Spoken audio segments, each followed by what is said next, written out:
this. It's a session that I have actually been, looking forward ever since I saw the itinerary.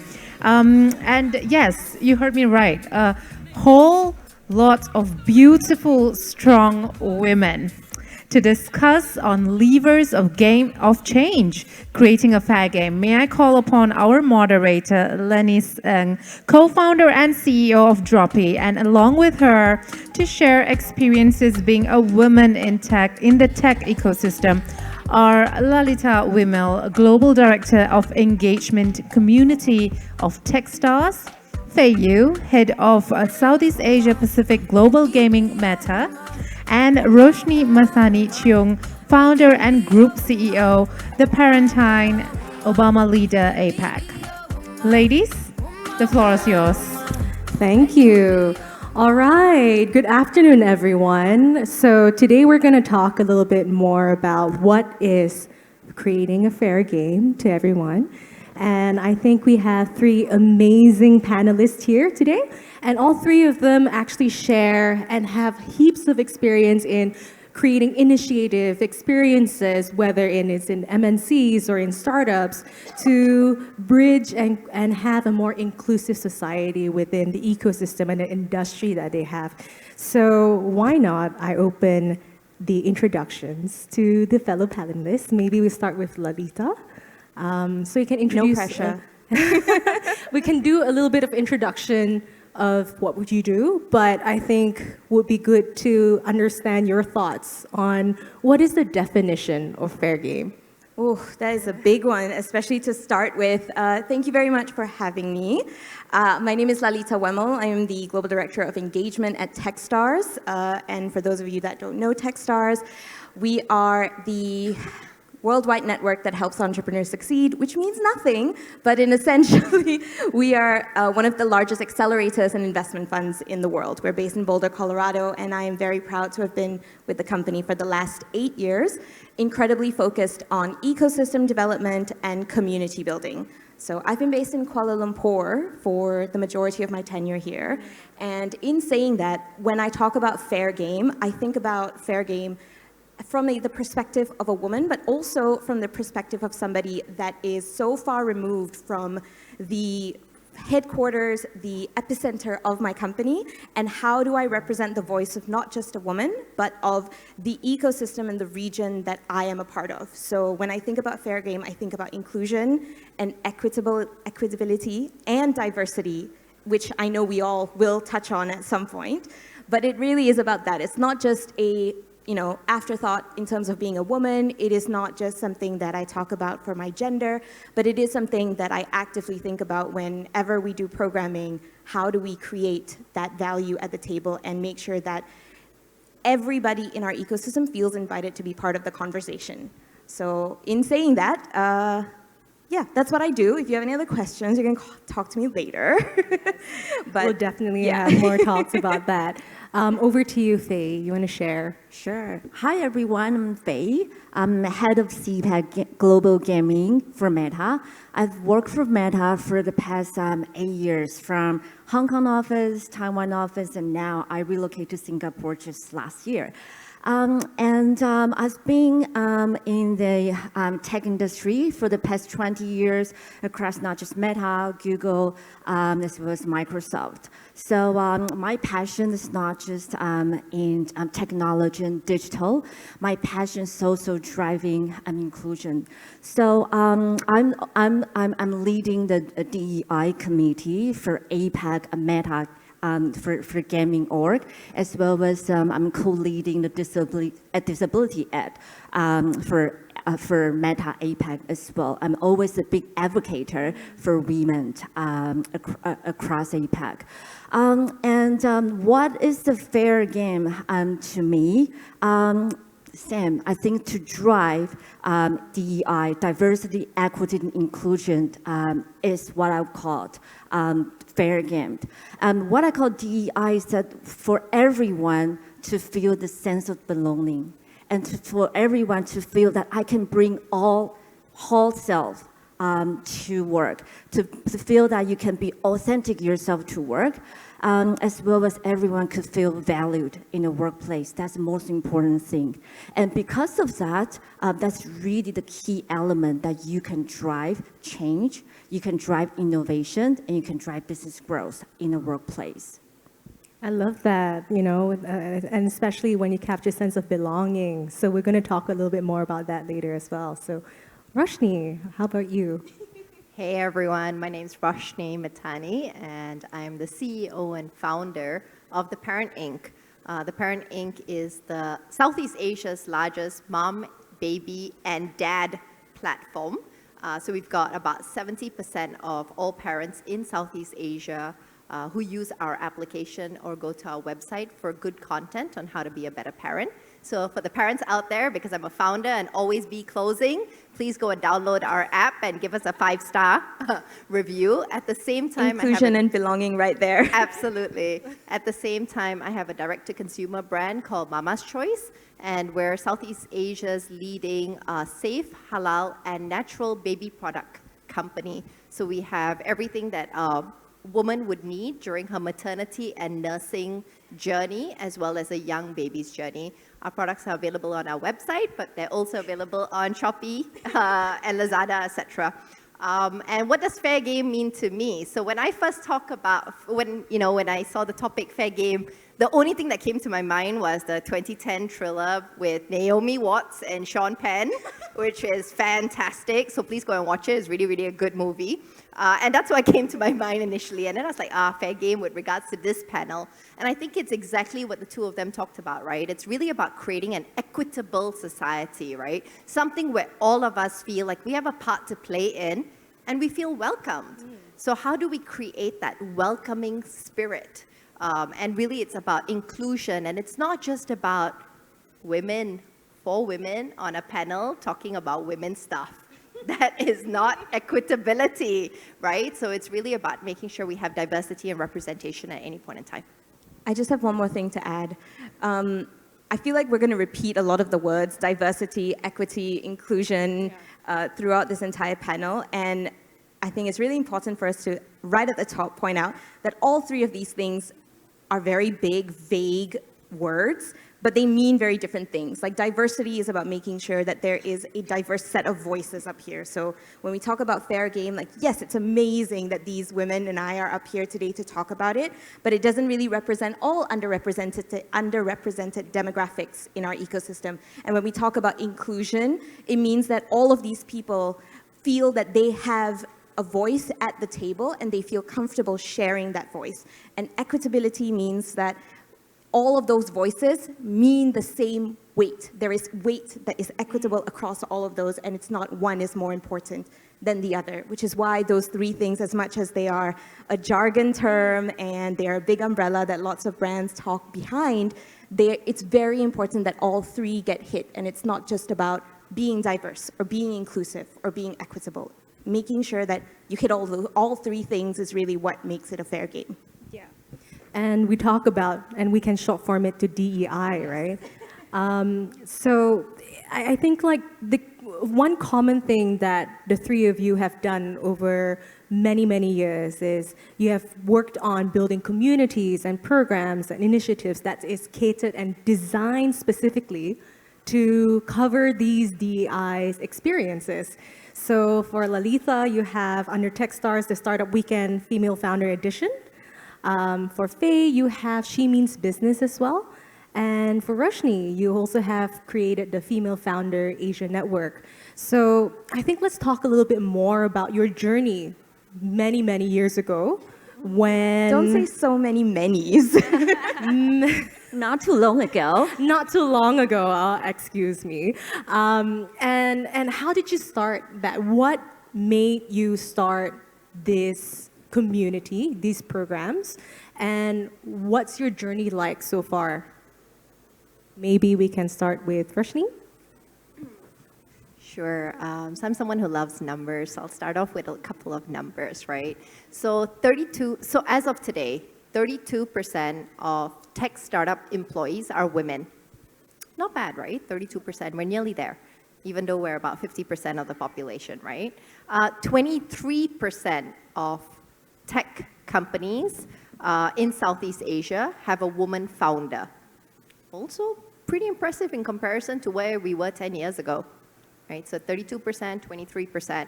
And then let's talk about the amount of funding that goes to a company that has a woman founder.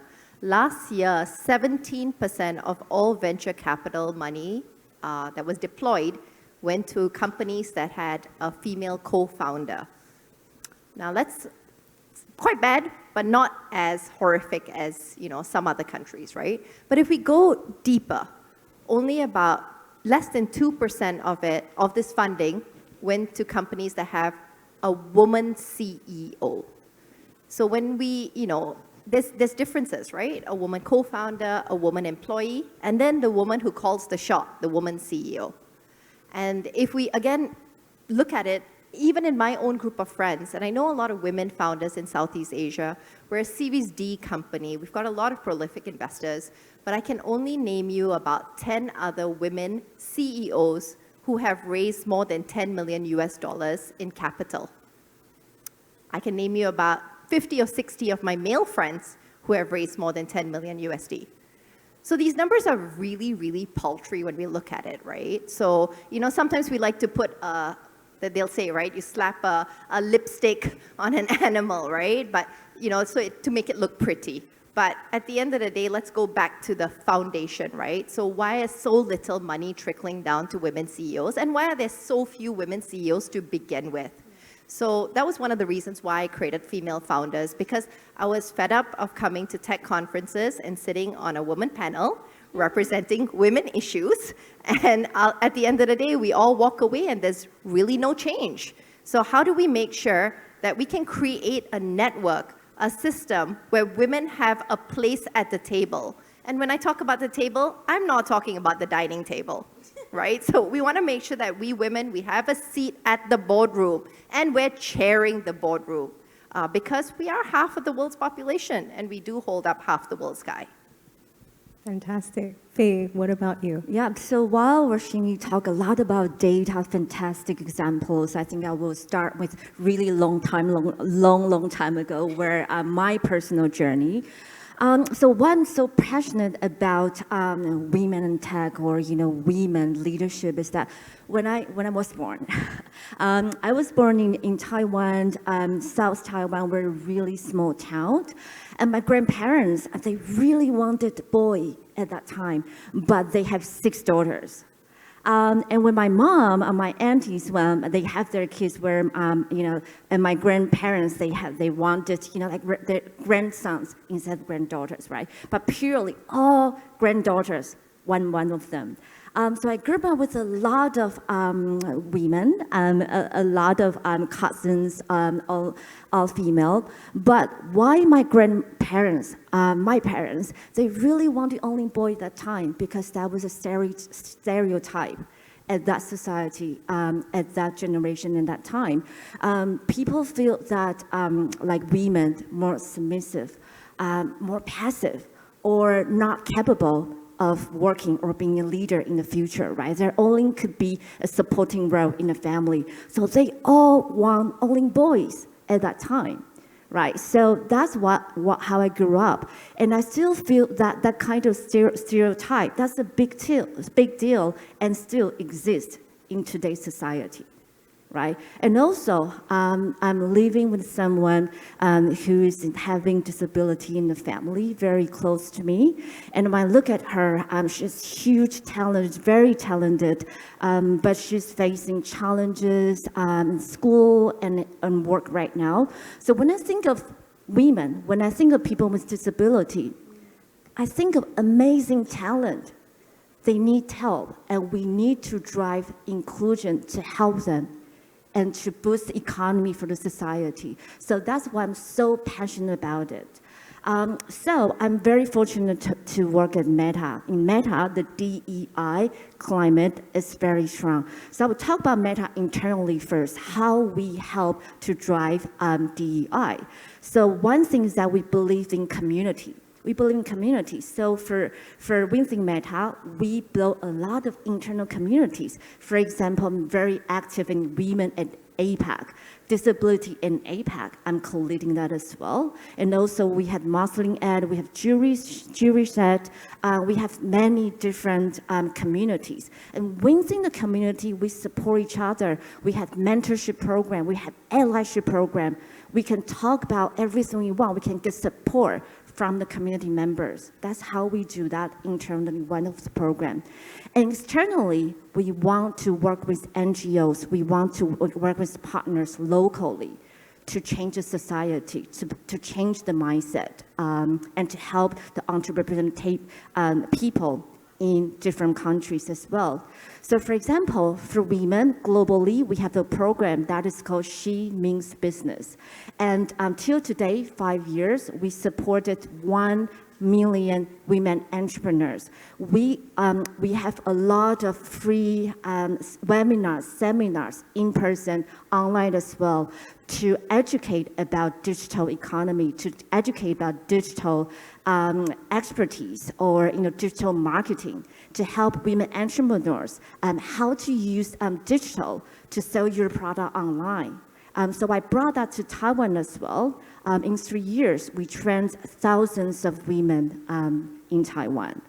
And also for disability ed, we work with Tomo Work in Singapore, and we support people with disability in Singapore and many other regions as well. And we have mentorship program, and we support people with disability from reviewing their resume, applying for work, and mentor how you can answer the interview questions, and when they in their workplace, how you help your managers, your colleagues drive inclusion as well. So that's what we do. And Faye, before we head over to Laditha, I think one of the things that you shared just now was interesting. You said that She Means Business program also creates a platform where you empower women to sell products online, sell services online. You teach them these skill sets that's so important in our digital economy today, not only for women, but you've also expanded it to disabilities, people with disabilities and all. So I think, because Meta has been doing this program for many years, what are the results of that you can share, or numbers that you can share that you have elevated in terms of income-wise? Do you see a bridge in the income gap in the societies and economies that you work with? Is there a particular country, or whether developing nations or regions that you zone in more specifically when you conduct these programs? Yeah, so I was a country before. I moved to Singapore. I was a country director for Taiwan. We'll take Taiwan for example. So we really focused on women entrepreneurs. So within a year, we trained over 5,000 women entrepreneurs on digital knowledges, and we over accredit for the small businesses as well. And we see that how they utilize and test and learn on their digital media. And one thing is that they started to expand their business not from Taiwan, but expand to other countries. Without the support, without the knowledge, they wouldn't dare that I want to be a cross-border business. So we have a lot of cases, from Taiwan, from local, and expand their business to global. Not just a story from Taiwan, but globally, right now, we reach 1 million people, women entrepreneurs around the world already. That's great. And just to share with you guys, so recently I just came back from the United Nations in Geneva, and we had these conversations about creating and educating women and in going to E-Trade.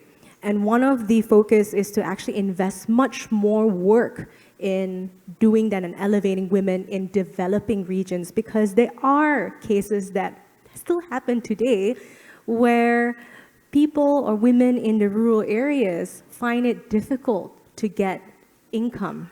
And without having disposable income, it was difficult for them to actually create a comfortable livelihood, not only for them, and to even have a voice. So I think those are the amazing work that you and your team has done, Faye. So congratulations. And over to you, Lal. So far, Techstars Startup Weekend, I think amongst us, it's not something new here, I hope. What made you create, specifically under Startup Weekend, a female founders edition? So I won't take credit for that because it definitely existed before I started to champion it on a larger level.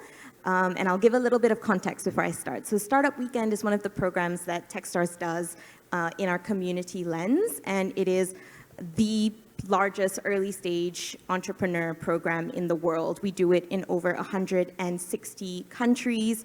It's been going on for like 15 years. We work very closely with Google for Startups to create avenues and opportunities in over 1,800 cities. So it's volunteer driven, it's community run, and it is something that we champion as one of the largest DEI programs that we do at Techstars, because it not only touches women, but it touches communities, countries, cities, people, demographics that just our larger accelerator programs will not be able to do on that scale. So Startup Weekend essentially is a 54-hour program that helps people kind of, check out their entrepreneurship idea. It's a safe environment. You get connected with mentors. You form a team, and you basically build that idea and figure it out. Carousel is a graduate of Startup Weekend 2012 in Singapore. That's just to give you an idea of what it is all about.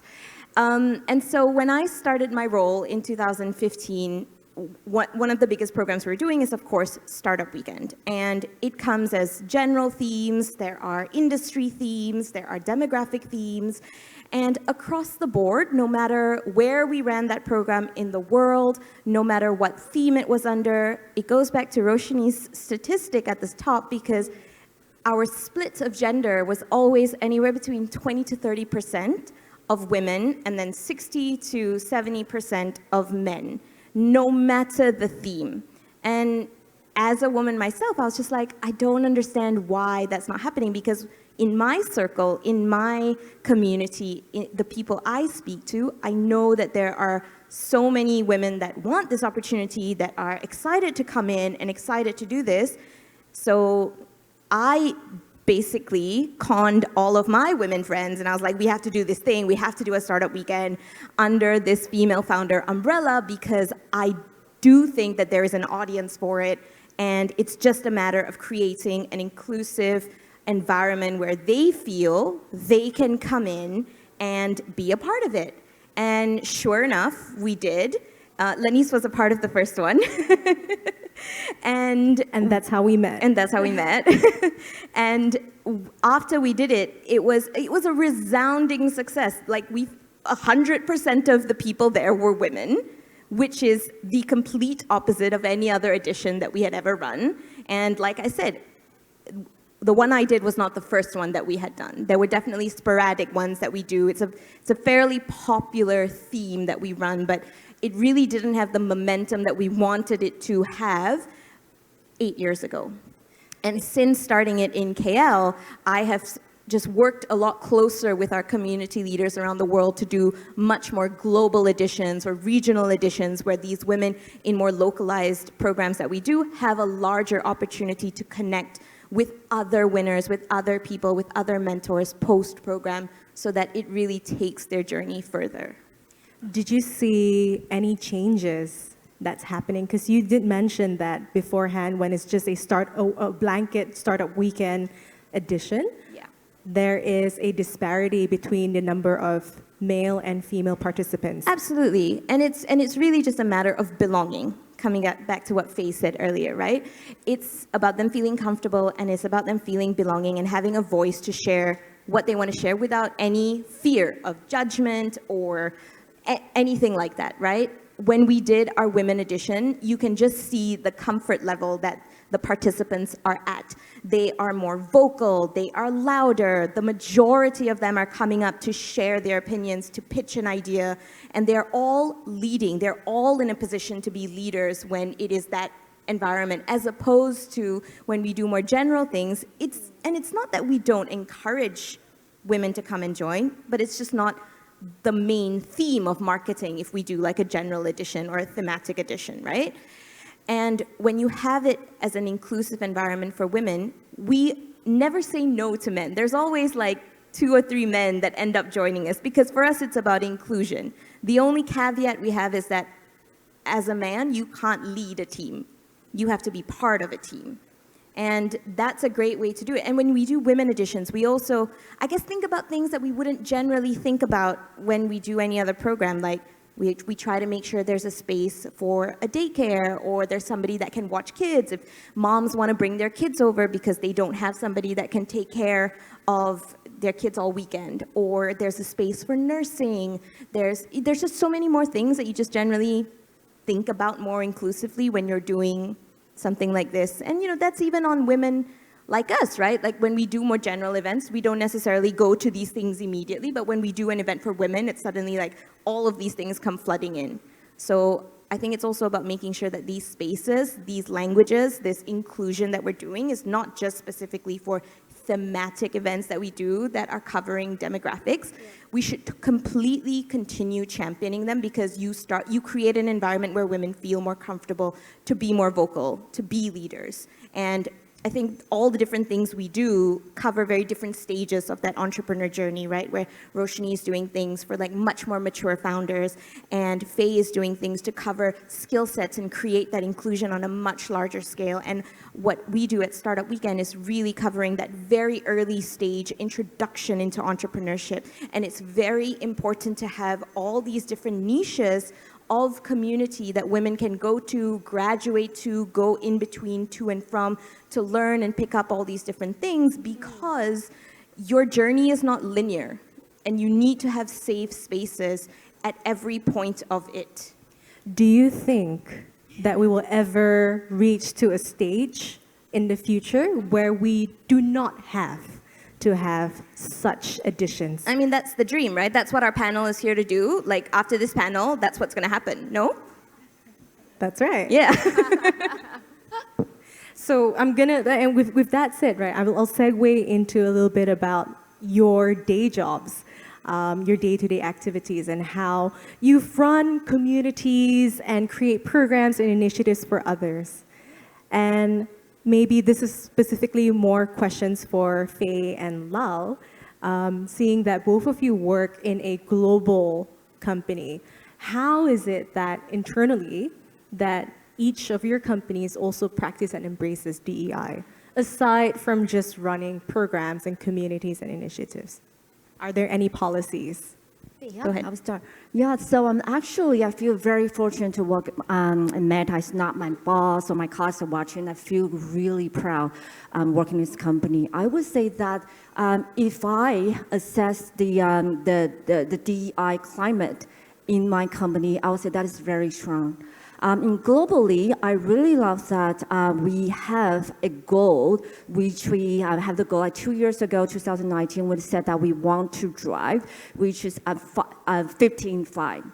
That means that in 5 years, we want in our workplace at Meta, that would be over at least 50% of employees in our workplace would be from underrepresented group, which by doing that, we have to double our women employees. And we have been on track doing that. So we have, because we have that goal, we have a lot of program initiative rolling out from global to local level as well.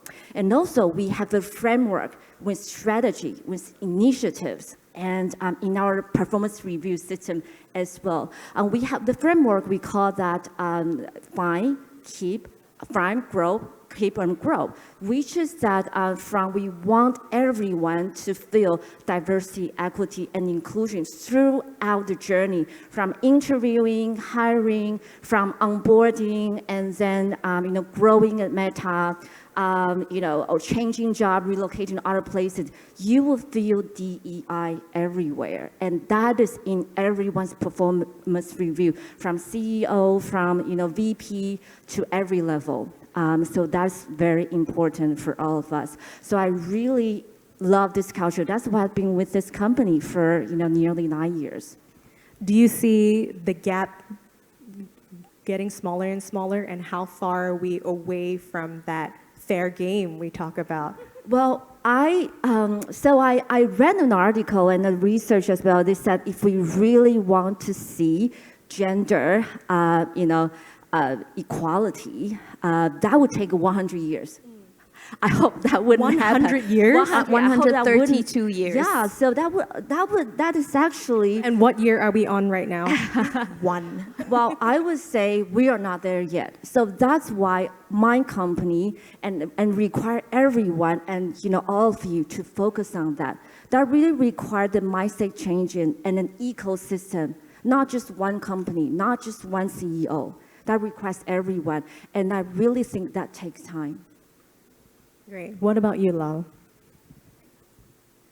I think as much as a lot of diversity, equity, and inclusion can start from a bottom-up approach, when we are talking about leadership and creating policies and driving a larger change in our global ecosystem, not just in Malaysia, it makes such a difference having different voices at the table.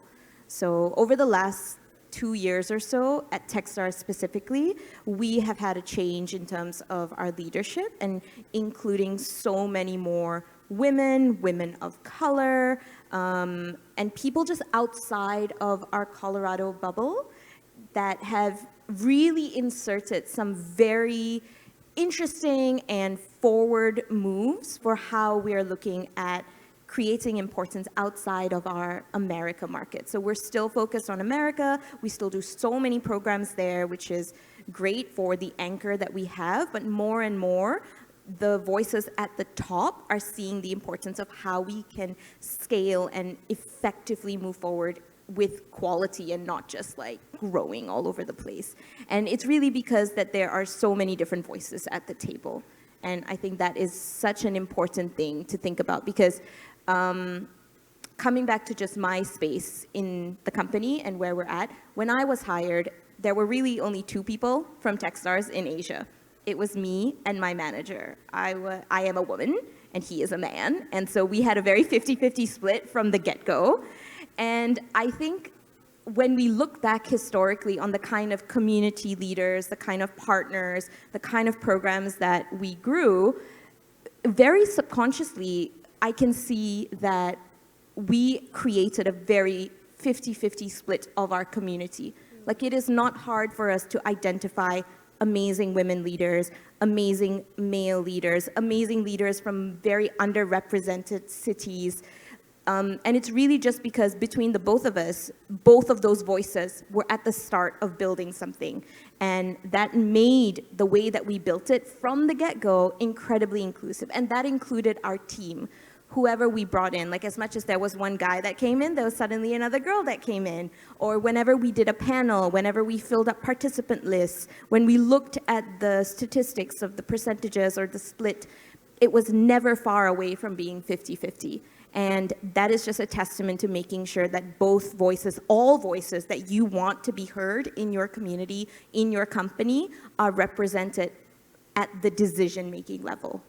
And creating that action is so much more important than talking about those actions. I see, Rashni, you're like... Actually, yeah, no, I want to I was just going to ask, like, do you you have anything She's nodding her head I was away. like, dude, that's so true, right? It's about taking action. So let me give you an example. So in our company, right, so we're called the Parent Inc. You can imagine that a lot of our users as well as our employees are mothers, right, or young mothers. So across the group, we have about 450 people. And in most countries, we have a gender split of around 65% women and 35% men. I recently came back from a trip to visit my India office where, it's our engineering and our product and data science hub. I was quite horrified. So we have close to maybe 70 or 80 employees in India, and we only had about 10% women, right? So I was like, oh man, what happened here, right? This kind of does not look like a representative of all the other countries. And so I started sitting down and I started talking to different people, and then I figured out, I had an offsite with all the tech leads, and every single one of it was 8 men and me. So I was going, oh my goodness, like what happened here? This is, I stand for women empowerment, I stand for women in tech, and I come to one of my office and I see 10% of my workforce being women. Immediately, it's about taking action, right? I went to HR And I went to the CTO and I said that, I know we have an employee referral scheme. I want it to now change a little bit. Everyone who refers a guy, let's say they were making like $1,000 in referring engineering friend of theirs. For men, you would now only get $500, but if you recommend a woman engineer, you get $2,000. So I'm doubling it up for women, and I'm halving it for every male recommendation. So they said, okay. I said, the second thing is, why do we not have any tech leads being women? And they said, oh, we don't get a lot of applications, or the application's not good enough, etc. I said, okay, what about your panel? Is it all men who are choosing people? And they said, yeah. So I said, okay, now every single woman who applies in, as long as she has the right type of qualification in terms of what coding platform she's using. So for example, if you're an iOS engineer or a Swift engineer, of course you need to know how to use Swift. But besides that, I don't care about age, I don't care about which university she graduated from, nothing matters. You send her for the first round interview. I don't want you just immediately removing her from the pile, because the fact of the matter is that women have not been in STEM for as long as men have been in STEM. Women have not been working for as long as men have been working in Asia. My mother doesn't work, my grandmother doesn't work. I'm the first generation in my whole family that is a working woman. So how do we expect them to have the same type of experience from someone who has multiple years of experience or multiple years in coding and STEM? So we do have to cut some slack here. And so it's really about taking action. It's about realizing where things are not working out. And it's not always about creating equality, right? Because in this case, I decided, no, we're not going to be equal. We're going to pay more if you recommend a woman into this company. And I think, just to add one more point to what Roshni said, it's not about attacking men, and it's not about creating an unfair playing field for that. It's about creating opportunities to make the playing field fair. Coming back full circle to the start of our topic. Leveling the playing field, right? Creating a fair game. So I know we touched a little bit about like work in workplace, but this question is directed more to Roshni, because this is also in the field of expertise that you have. Share more about seeing that you are the founder of Parent Inc. And most of the conversations when it comes to not having an equitable workplace environment is due to parenthood. Traditionally, women are expected to take a primary role as a caregiver and also taking charge on parenthood. What are your thoughts in this, and do you see evolutions change like across the years? Are parenthood changing, the styles of parenthood changing, and have we reached to that fair game point in parenthood? I don't think we've reached a fair game point for sure. So one of the things that I've always thought about was, hey, maybe I shouldn't have called myself the Parent Inc. or the Asian Parent app. I should have maybe just called myself the Mom Inc. because 90% of our users are still women, are still moms. And for example, I was here and I was talking to a couple of people, a couple of men, and they said, oh, very interesting app, very interesting baby products, etc. that you're selling. I'll tell my wife to download your app. And I said, no, dude, you're a dad. Like, you download the app, So parenting is not just a mommy thing, right? It's, you procreated with a woman and you have, like, that DNA is half yours. So it's your responsibility too, right? Diaper changing is not a woman thing. Brushing your kid's teeth or educating your child or putting your child to sleep at night is not a woman's thing. It's actually something that is a shared responsibility. I do think our time's up. Yes, our time's is up. I see the massive big red sign at the back. Do we have time for Q&A?